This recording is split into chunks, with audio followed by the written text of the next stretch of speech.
When I asked my mom about the Hawaii trip I'd paid $22,000 for, she said it like nothing.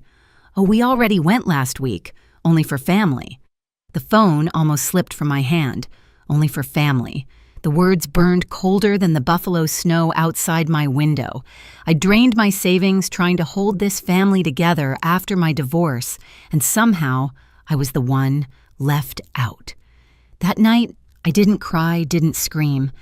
I poured myself a drink and stared at the frozen street below, because if they thought they could erase me that easily, they were about to find out what family really costs. After my divorce, I kept telling myself family would be my anchor. When everything else collapsed, my marriage, my sense of direction, the house that suddenly felt like someone else's, I thought going home would make it better. Instead, it made me smaller. I rented a one-bedroom apartment in Buffalo, the kind with old radiators that hissed through the night. My job in finance kept me busy enough to forget, but not enough to stop feeling. So I did what I knew best, number structure solutions. Every time my mom called about a tight month, I covered it. When Dad's car broke down, I paid the repair shop over the phone. Erin, my sister, never called unless she needed something, rent utilities, a new laptop for her online courses. I never questioned it. I just wired the money and told myself it was love. Over 2 years, the payments blurred into routine. Rent, bills, groceries, the quiet kind of giving that drains you slowly. I told my therapist I couldn't afford sessions anymore, but the truth was I stopped going because I felt guilty spending on myself. I started keeping a spreadsheet for their expenses labeled neatly as if organization could make it feel like control. When I first suggested the Hawaii trip, Mom sounded delighted. "We all need a reset," she'd said. I imagined us on the beach, sunlight soft on our faces, laughing the way we hadn't in years. It felt like redemption, a chance to rewrite our story. I spent nights comparing hotels, choosing one with ocean views and breakfast included. I booked snorkeling tours, dinners, airport transfers. Every detail perfect. I told myself the money didn't matter. I wanted to see them happy again. Maybe then they'd look at me and see more than the daughter who failed at marriage. On the night I booked the flights, I sat at my desk staring at the confirmation email glowing on my screen. My reflection in the glass looked tired but hopeful. I didn't know that hope was the most expensive part of the trip. The next morning, Mom texted a simple, "Got it," with a heart emoji. I smiled back, not realizing that message would be the last time she'd treat me like part of the family. Because the truth, betrayal doesn't come all at once. It builds quietly, one payment, one favor, one unanswered thank you at a time. The call came on a gray Saturday morning, one of those Buffalo days when the sky looks like wet concrete. I had my coffee in hand, my to-do list open, the kind of morning where you think you're finally getting your life together. Then I saw Mom's name light up my phone. I answered with a smile I didn't realize I still practiced. "Hey, Mom, how's the Hawaii planning going?" There was a pause too long to be bad service. "Oh," she said finally, her tone clipped, almost bored. "We already went last week. Only for family." For a second, I thought she was joking. My laugh came out brittle. "What do you mean, went?" "I booked those tickets. All 4 of them." "Yes, you did," she replied, her voice smooth like she was explaining something obvious. "It was lovely, Louisa. We just needed some time together. You've been so busy with work." I opened my mouth, but nothing came. I could hear the ocean in the background wind, laughter, the distant cry of seagulls. Then she hung up. The mug slipped from my hand and shattered against the counter. Coffee bled down the white cabinets, pooling on the floor. I stood there numb, listening to the radiator hiss like it was mocking me. Only for family. I spent the rest of the day trying to convince myself I'd misunderstood. Maybe there'd been a mix-up. A surprise, anything that didn't mean what it sounded like. But when I checked the email receipts, I saw it clearly, my name nowhere on the itinerary. I'd paid every cent, but the guest list was just them. The next few days blurred. I went to work, smiled through meetings, signed off budgets, but inside something was unraveling. Every transfer I'd ever made to them flashed through my mind like a ledger of humiliation. Bills, rent, car repairs, all the little ways I'd tried to buy belonging. One night, I pulled out a photo from years ago, Thanksgiving, before the divorce. Mom and Dad stood in the center, Aaron next to them, arms linked. I was off to the side, holding the camera remote half cut from the frame. I hadn't noticed it then, but now it felt like a prophecy. That night, I didn't cry. I sat in the dark, the phone face down beside me, and realized something I should have known years ago: love that has to be purchased isn't love. It's a transaction. And like every transaction, there comes a point when the account runs out. The next time my phone rang with their name on it, I didn't pick up. Not yet. A month passed. Snow turned to gray slush, and the city felt heavy, like it was holding its breath. I hadn't spoken to my parents or Aaron since the Hawaii call, though their absence filled the silence louder than words ever could. Then one evening, while I was sorting through reports at my kitchen table, my phone buzzed. Aaron's name flashed across the screen. For a second, I almost didn't answer, but curiosity habit won. "Hey, Lou," she said, her voice syrupy, sweet. "Listen, the rent's overdue again. The landlord's been on my back. Can you send $2,000? Just until next week?" I stared at the glowing numbers on my laptop. 2,000. My mind went back to the trip to her smiling somewhere on a beach I'd paid for. "Only for family, remember?" I said softly. What she asked, the sweetness cracking. "You heard me." The silence that followed was thick and ugly. Then she laughed sharp and fake. "Don't be ridiculous, Louisa. You're family. You've always helped us. Not anymore." I ended the call before she could argue. My hands were shaking, but not from fear, something colder, cleaner. Relief. I opened my banking app, scrolled to the automatic payments I'd set up years ago: rent, transfers, car insurance, phone bills, even their internet. My fingers hovered, then tapped cancel. One by one, the confirmations popped up. Canceled. Canceled, canceled. Each click sounded like a door closing for good. When I was done, I called my financial advisor. "I want to secure my accounts completely," I told her. New passwords, two-factor verification, everything. She didn't ask why. Maybe she didn't need to. The next morning, I drove to the bank, handed over my ID, and signed the forms. My advisor slid them back to me, nodding. "You're taking control," she said quietly. I smiled. Finally.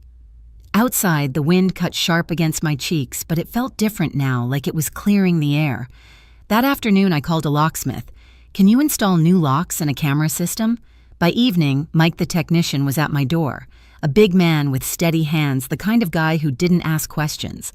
He replaced the old brass lock with a heavy deadbolt, mounted a camera above the frame, and showed me the app to monitor it. When he left, I stood by the door watching the feed. The blinking red lights stared back at me, steady and unbothered. For the first time in years, my apartment felt like mine. I poured myself a glass of wine, sat on the couch, and stared at the quiet street below. Somewhere out there, Aaron was fuming, Mom was plotting, and Dad was pretending not to notice. They'd call again, I knew it. But this time, I was ready. It didn't take long. 2 days later, the doorbell rang, 3 sharp buzzes that cut through the quiet like a blade. I froze, staring at the small screen on my phone that streamed the camera feed. There they were. Mom in her thick fur coat, arms crossed like she was about to fire someone. Dad beside her shoulders, slumped eyes darting everywhere but the camera. Aaron, of course, in front, lip gloss, shining her phone in hand, pretending this wasn't humiliating. And next to her, a man in a gray suit clutching a briefcase. I didn't even need to hear him speak to know who he was. I took a slow breath, walked to the door, and opened it just enough to show my face. Louisa. Mom said first, the practiced calm in her voice, barely hiding irritation. "We need to talk." "I'm listening," I said flatly. The man in the suit stepped forward. "Ms. Mercer, I'm representing your parents and sister. They're concerned about your recent financial decisions. They've asked me to mediate before this escalates." "Escalates," I repeated, leaning on the doorframe. "You mean before you drag me into court for cutting off your allowance?" His jaw tightened. "They feel your choices are erratic, potentially unstable." Aaron scoffed behind him. "We just want to help Lou. You've been through a lot." My laugh was short, bitter. "Help? You went on a trip I paid for and didn't even tell me. You don't want to help, you want control." "Watch your tone," Mom snapped. "We're family." "Right," I said. Only for family, wasn't that it? Her face twitched, but she didn't reply. Dad finally spoke, voice low. "Louisa, be reasonable. You know they depend on you." I looked at him, at the same man who used to teach me how to balance a checkbook, who once said independence was everything. "They're grown adults, Dad. They can depend on themselves." The lawyer cleared his throat. "If you refuse support, we'll have to file for guardianship to protect your assets and theirs. It's not uncommon in cases like this." That word guardianship hit me like ice water. They weren't just trying to guilt me. They were trying to own me. I straightened, meeting the lawyer's eyes. "Then I'll see you in court." And I shut the door in their faces. For a long time, I stood there breathing hard, the sound of their muffled voices bleeding through the door. I let them shout, let them threaten. When the noise finally faded, I poured another glass of wine, sat by the window, and let the city hum fill the space they'd once occupied. A week later, the letter arrived. A formal notice from the county courthouse. Petition for guardianship, filed by Marianne George and Aaron Mercer. Reason concerns over Louisa Mercer's emotional stability and financial judgment. It was absurd. It was cruel. It was exactly what they'd do. I called my friend Janet the second I finished reading. She didn't sound surprised. "They're trying to break you, Lou," she said. "You need a lawyer." She gave me a name, Daniel Price, a man she'd worked with when her own brother tried to sue her for inheritance money. "He doesn't scare easy," she added. The next morning, I met Daniel in his office downtown, a quiet man in his 50s with calm eyes and a voice that carried weight. After I explained everything, he leaned back, steepling his fingers. "What they're doing is manipulation, pure and simple. But we'll need to prove your competence in every way possible." "Fine," I said. "Tell me what to do." He listed everything: employment records, bank statements, evaluations from my doctor, my therapist. "If they're going to paint you as unstable, we'll show them the opposite." For the first time in months, I felt steady. I wasn't fighting alone anymore. 2 weeks later, I walked into the courthouse. The cold marble floors echoed under my heels. My hands were trembling, but my chin was high. Mom, Dad, and Aaron sat at the opposite table, whispering to each other. Aaron wore a black blazer, trying too hard to look professional. Mom's eyes met mine and held no warmth, only challenge. Their lawyer, same man from my doorstep, stood to speak first. "Your Honor, Ms. Mercer has exhibited signs of instability, erratic financial behavior, and isolation following her divorce. Her family believes she is unfit to manage her affairs."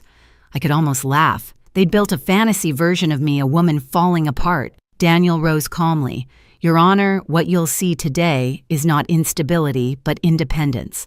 My client is a successful financial manager with a decade of consistent employment. She has no debt, no erratic spending, and no history of instability. The only thing she's guilty of is saying no." He handed over the thick folder we'd prepared, pay stubs, evaluations records of every transfer I'd ever made to them. Mom looked away. Erin rolled her eyes.